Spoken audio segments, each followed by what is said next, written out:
میرے معزز سامعین، خواتین و حضرات، السلام علیکم ورحمۃ اللہ وبرکاتہ۔ میں آپ کو اپنے اس چینل پر خوش آمدید کہتا ہوں۔ میرے اس چینل کا مقصد کوئی شہرت حاصل کرنا، دکھلاوا،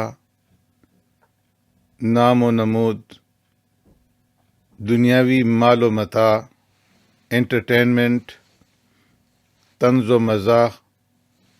اور کوئی تفریحی پروگرام پیش کرنا نہیں ہے، بلکہ اللہ اور اللہ کے رسول، صحابہ اکرام، بزرگان دین اور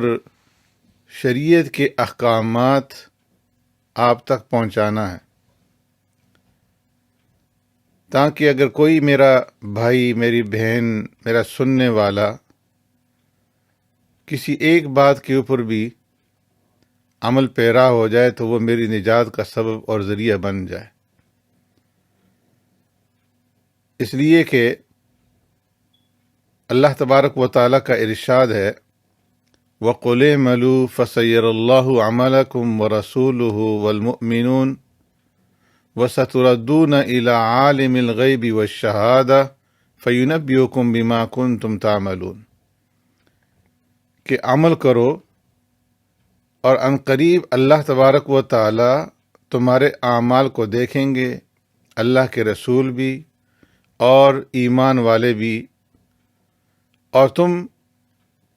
ایسی ذات کی طرف لٹائے جاؤ گے کہ جو ظاہر اور خفیہ ہر ایک چیز کے بارے میں جانتا ہے،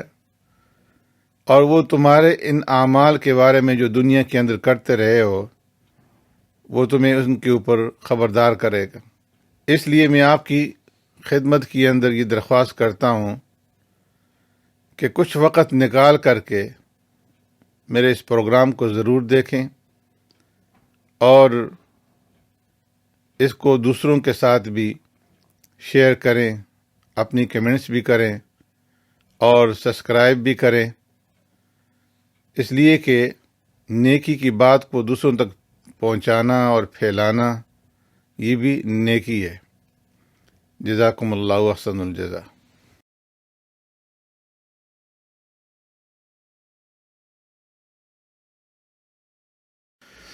الحمد لله وكفى والصلاة والسلام على عباده الذين اصطفى، أما بعد فقد قال الله تبارك وتعالى في القرآن المجيد والفرقان الحميد، فأعوذ بالله من الشيطان الرجيم، بسم الله الرحمن الرحيم، قل اللهم مالك الملك تؤتي الملك من تشاء وتنزع الملك ممن تشاء وتعز من تشاء وتذل من تشاء بيدك الخير إنك على كل شيء قدير، صدق الله مولانا العظيم۔ قل اللہم، کہہ دیجئے اے میرے محبوب صلی اللہ علیہ وسلم، اے اللہ مالک الملک،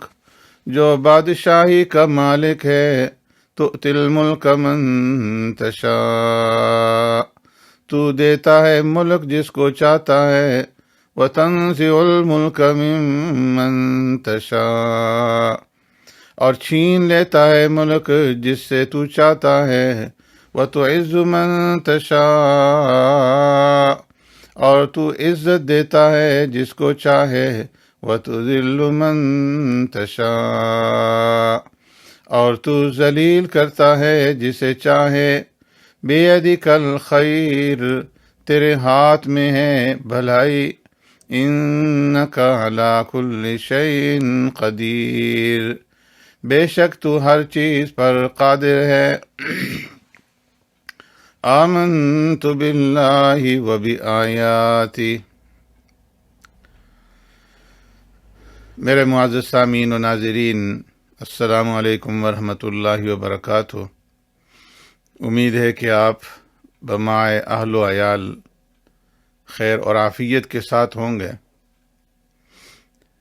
آج کی مجلس میں ہم سورہ آل عمران کی آیت نمبر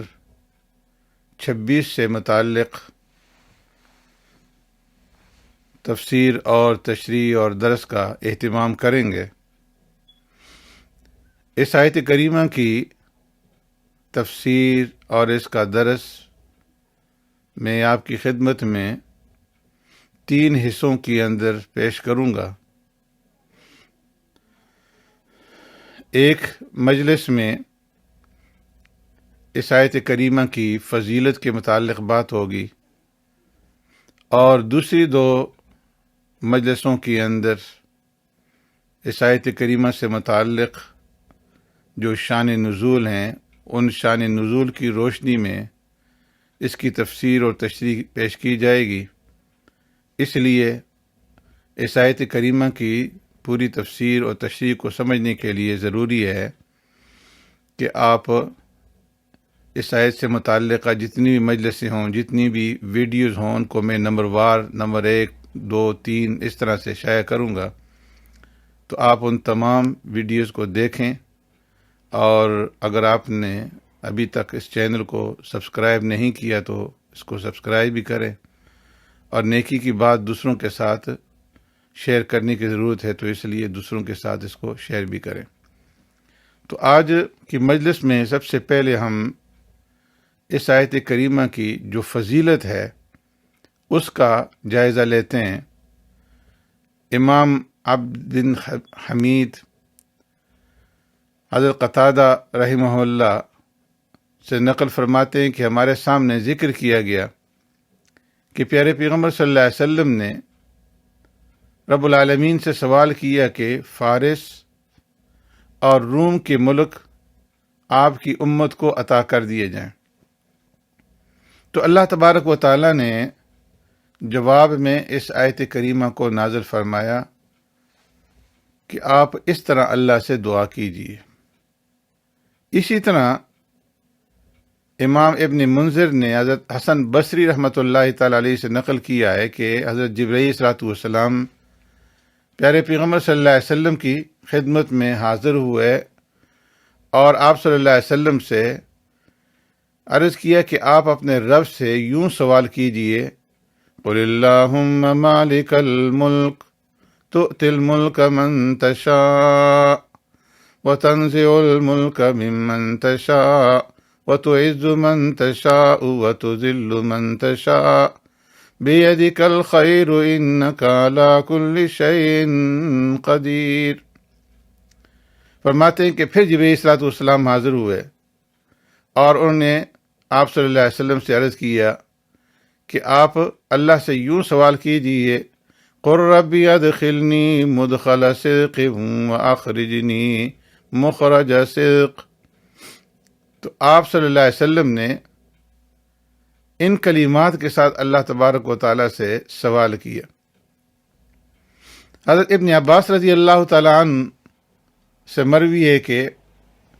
یہ آیت کریمہ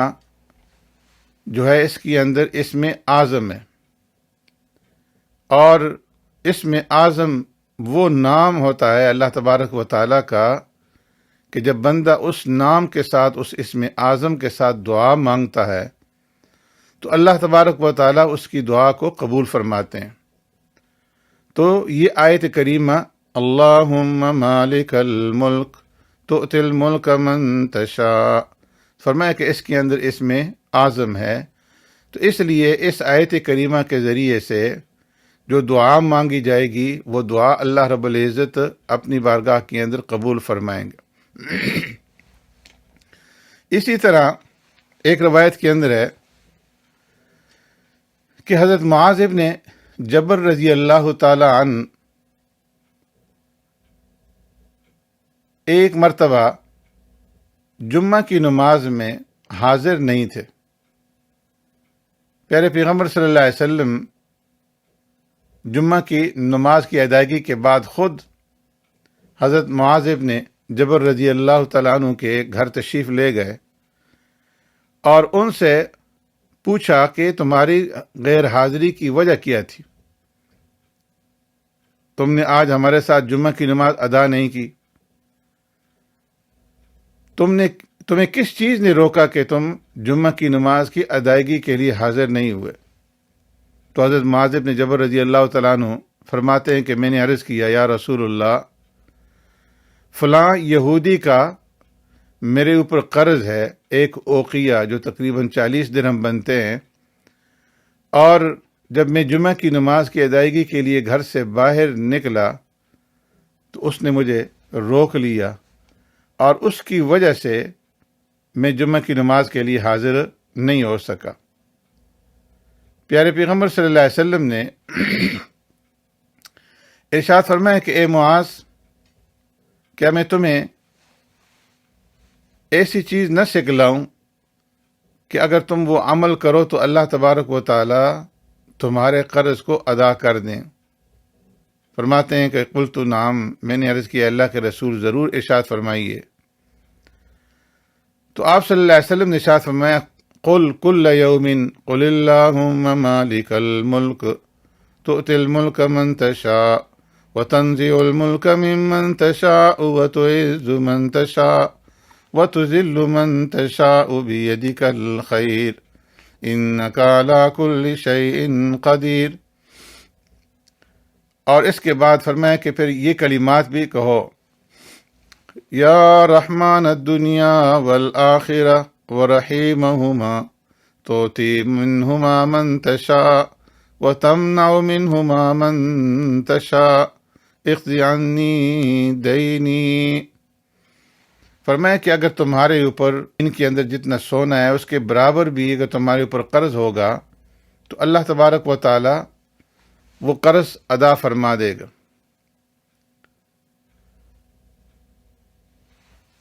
اسی طرح ایک روایت کے اندر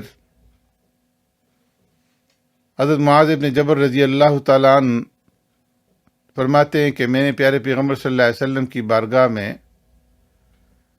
حاضر ہو کر کے شکایت کی کہ یا رسول اللہ، میرے اوپر قرض ہے۔ تو آپ صلی اللہ علیہ وسلم نے ارشاد فرمایا، کیا تو قرض ادا کرنا پسند کرتا ہے؟ میں نے عرض کیا جی ہاں۔ تو آپ صلی اللہ علیہ وسلم نے جواب کے اندر اس آیت کریمہ کی تعلیم دی کہ تم اس آیت کریمہ کی روزانہ جو ہے وہ تلاوت کیا کرو، اور فرمایا کہ اگر تمہارے اوپر احد پہاڑ کے برابر بھی قرض ہوگا تو اللہ تبارک و تعالیٰ اسے ادا فرما دے گا۔ ایک روایت کے اندر حضرت علی کرم اللہ وجہ فرماتے ہیں کہ پیارے پیغمبر صلی اللہ علیہ وسلم نے ارشاد فرمایا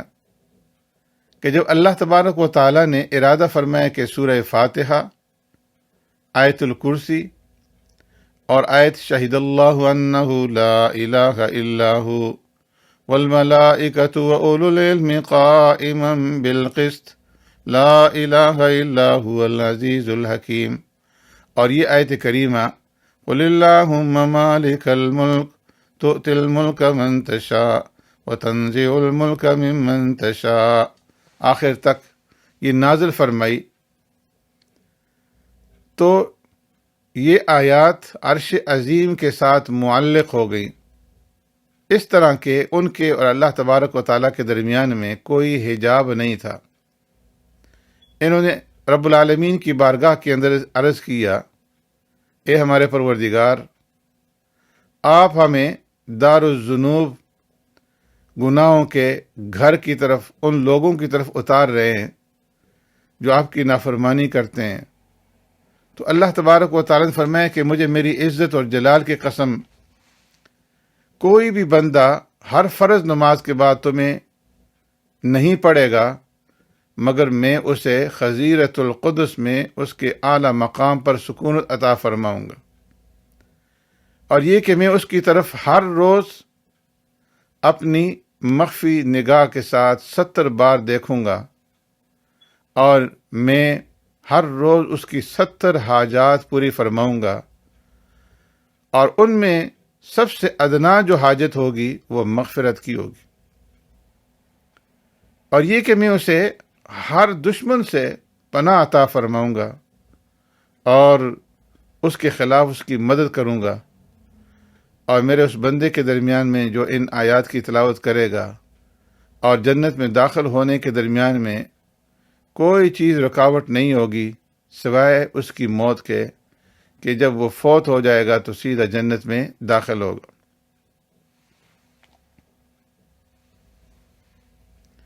تو ان آیات کی یہ بے شمار فضائل ہیں، خاص طور پر ان لوگوں کے لیے کہ جو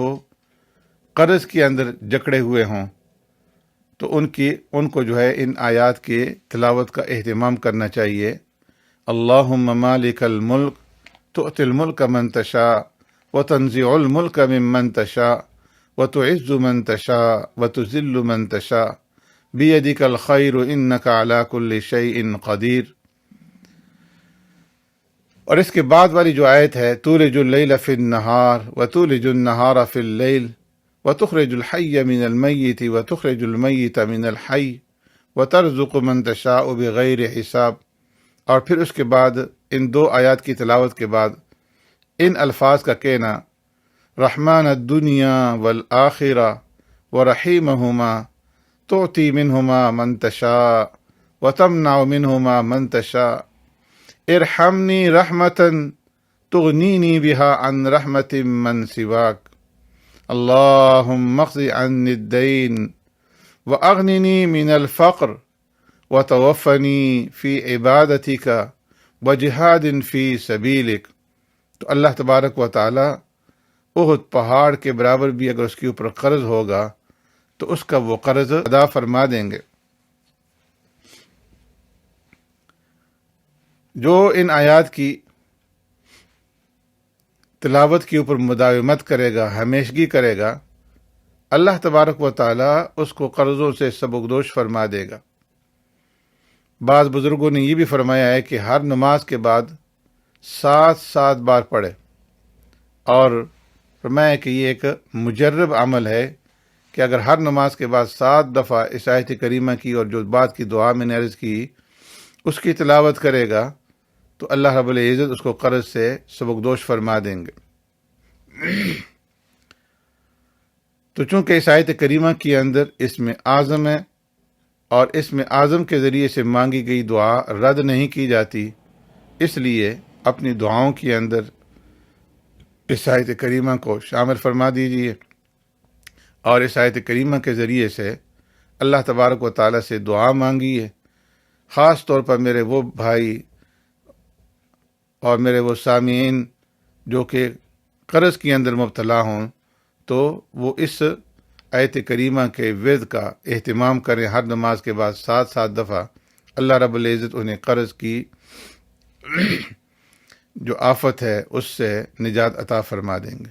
سبحانک اللہم بحمدک نشہد ان لا الہ الا انت نستغفرک ونتوب الیک۔